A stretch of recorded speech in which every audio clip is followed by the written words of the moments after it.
Thank you, Governor. Thank you, everyone, for being here. Welcome to Morris County. I think we can store some of the vaccine out here today. I don't want to keep everybody out on this cold day any longer than needed, but I'm going to, because this is an occasion where some brief reflection is warranted. This is a tremendous logistical undertaking by Morris County in partnership with Atlantic Health System and the state of New Jersey.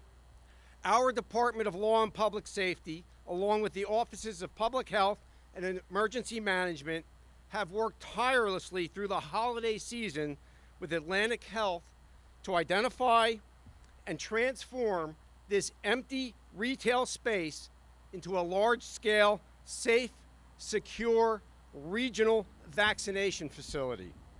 Once again, Morris County is demonstrating its steadfast commitment to allocate the resources necessary to protect the public health.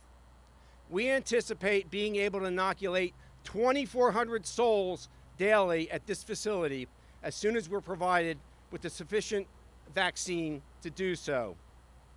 Thank you, Atlantic Health, for your contributions of staff and assets. Governor Murphy, for your support.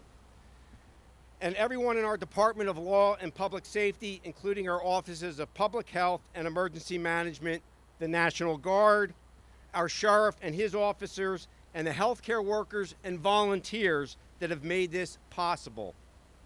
I sincerely mean that, because when I talk about the tireless efforts of our staff and volunteers, I'm talking about men and women that have been working at this from the beginning of the pandemic. It's almost been a year. They're the same men and women who set up what became a state model for county response back in March. The same people with Atlantic Health who established our first drive-through testing center with no federal aid. The same men and women who have continued to work with Atlantic Health at our testing facility that we have operating at our County College of Morris. When we're home sleeping, these folks are working to protect us. We get texts and emails at 3:30 in the morning with updates on their status. They don't stop. I've witnessed this huge empty shell be transformed in a matter of weeks. And I'm in construction. Nothing ever gets done in a matter of weeks. But what really struck me, I paid a visit here on New Year's Eve. And everybody was working. They had smiles on their face. And I asked a few people, I said, "What are you doing tonight?"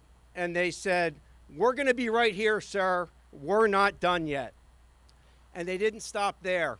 They've actually reverse engineered our countywide network that we use to mobilize the first responders to get out the word to make sure they know that this site's open and they're ready to get in line, the A1 community as we refer to it. Our sworn law enforcement personnel, fire professionals, again, both paid and volunteer, our first responders, public health officials, and individuals serving in healthcare settings, as well as residents and staff of long-term care facilities. There's 100 people working here today. We anticipate we'll have 150 people when we're fully operational with our vaccine. This pandemic and the toll it's taken on our community, our nation, and the world is just about a year old now.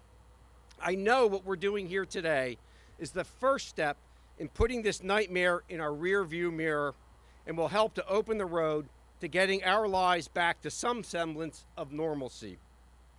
We're not done yet, but I promise you this, we will keep working here and throughout the county and the state until we are done. Thank you, and God bless.